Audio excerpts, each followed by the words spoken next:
Hi, I'm Phyllis from the Doll Corner, and welcome back to my channel. And today I want to show you a few tips on how to make a petticoat for a dress that needs a lot of fullness, like that wedding dress that I made. I made a petticoat, and I made it from the bodice pattern that I'm going to use, that I was using for my doll's dress.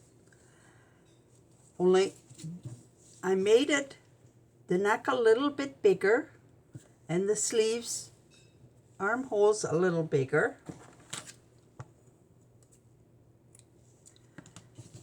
And I made it a little bit longer. Now the reason for that change is I didn't want any of the neckline to show above the dress or around the sleeves, but there was sleeves in this dress, so it wouldn't make, but I normally just make them a little bit bigger. And then they fit a little bit looser. And then I made the bodice a little bit longer, say quarter inch, because I didn't want all the fullness in the petticoat and the fullness of the dress to meet at the same place. So I made this a little bit longer so it'll be below the waistline of the dress.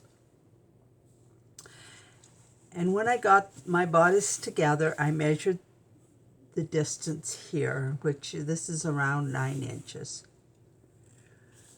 And for my next row of gathers, I didn't want them really full. So I used about a little bit less than 1.5 times. And then I gathered it in. And then to get the depth I wanted for each row, I took the measurement of the skirt of the dress that I was going to make. So I'd say I wanted it 9 inches. So then I divided it by 3 so I could have 3 different sections. But I also added a quarter inch, well actually a 1/2 inch for each section for my seam allowances.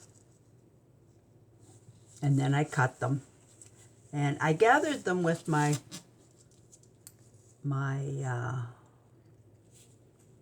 gathering foot for my machine. And I find using 5 stitch length with this, it makes the gathers 2 to 1. So if it gathers it 2 to 1. If I wanted a little bit less, I'd put it at 3 or 4, and then my gathers it's not gathered as much. So I did my gathering for these with this, because it didn't have to be exact, because I can trim it off at the end if I want. So then when I get this on, I want to put my next row on. So I went 1.5 times. And this was 1.5. This is a little bit more. And I'll show you how I did. I gathered it in. This is all frayed. And I pinned it every so far. And then when I sewed it, I just turned it back like this.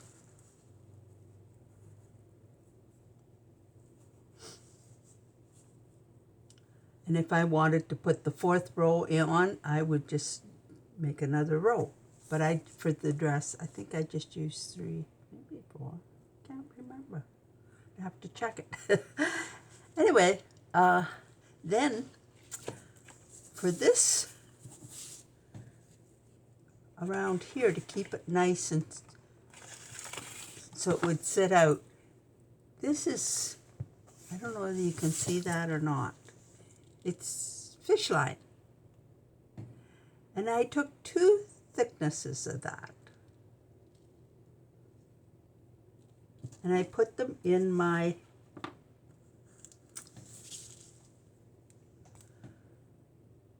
cording foot. Only for this, so you could see it, I'm using embroidery floss, but this wouldn't work. I put 2 rows of embroidery or fish line, and I sew it on the back, just like this.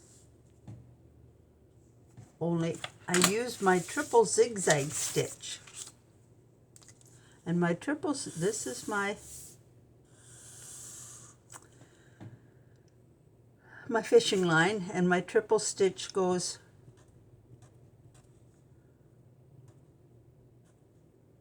and back and forth. And that holds it in place.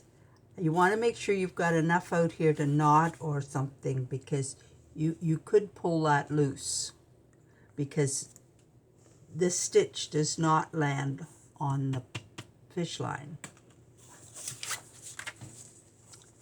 And you may be able to see a little bit of the fish line just shine through there. And this is some here.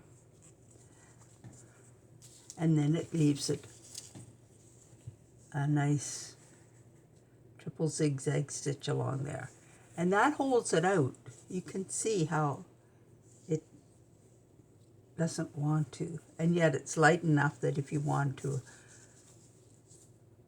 And then I do the same with the next row. But for the bottom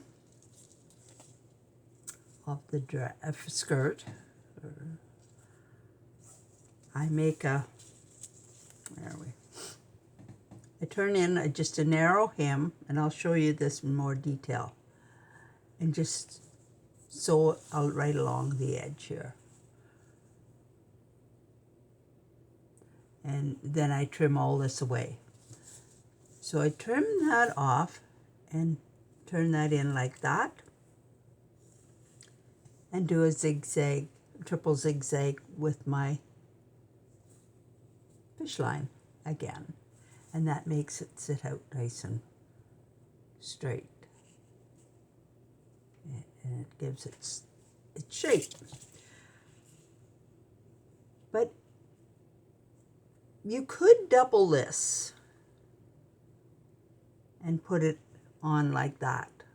This would, of course, be wider, but you could double it, and then you wouldn't have to hem it. And that would make a nice fullness on the bottom as well. So that is how I made my petticoat, or my hoop skirt for my doll. And this is the way I made this little hem. This is organza.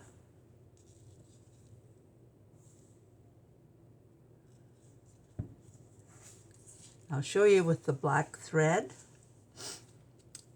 I turned in an edge, and this is on the bias, and I just kept turning in a little edge all the way along. Now I don't press it. Now maybe I should, but I find if I press it, sometimes I get it stretched or something, especially when it's on the bias. So I just right along the edge, and then I trim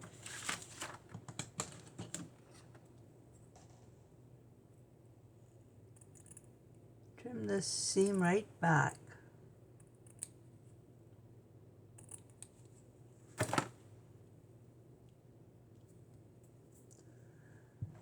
Now I could even be closer to the edge with that.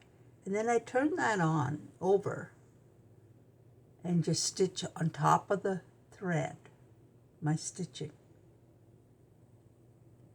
And if you sew it on top of the stitching like this,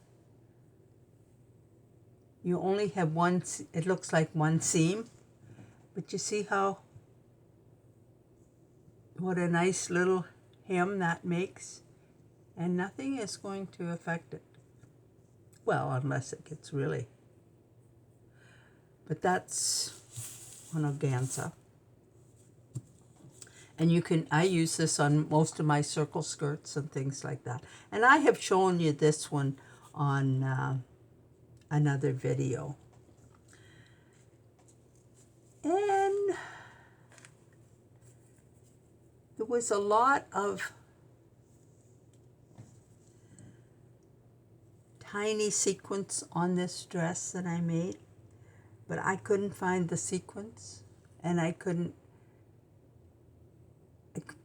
and it was sort of embroidered all over or I'll call it organza, whatever fabric it was.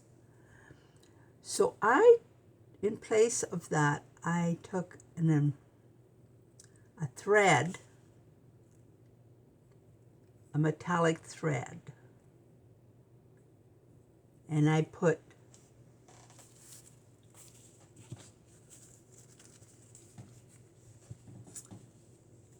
wash away stabilizer behind it. And you can see, then I just sewed my little embroidery lines all over the dress, which worked. Instead, it gives you that hint of glitter, but not the bulk. And to get rid of the wash away stabilizer, here's a piece here. Excuse me. I took a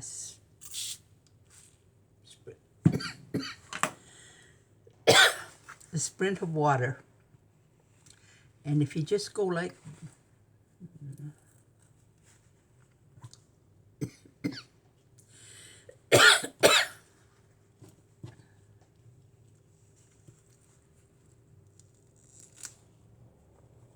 and the water melts it, and I shouldn't have had just a Kleenex. I should have had a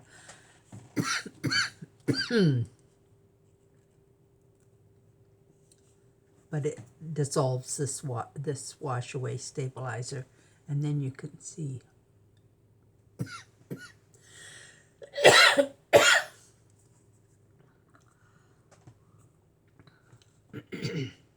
So that's a couple of tips on how I worked with the dress fabric, and I'll be back with a few more. And be sure and subscribe, touch the bell to be notified, and be sure and check out my Etsy shop for my doll pattern books. And thanks for watching. Bye now.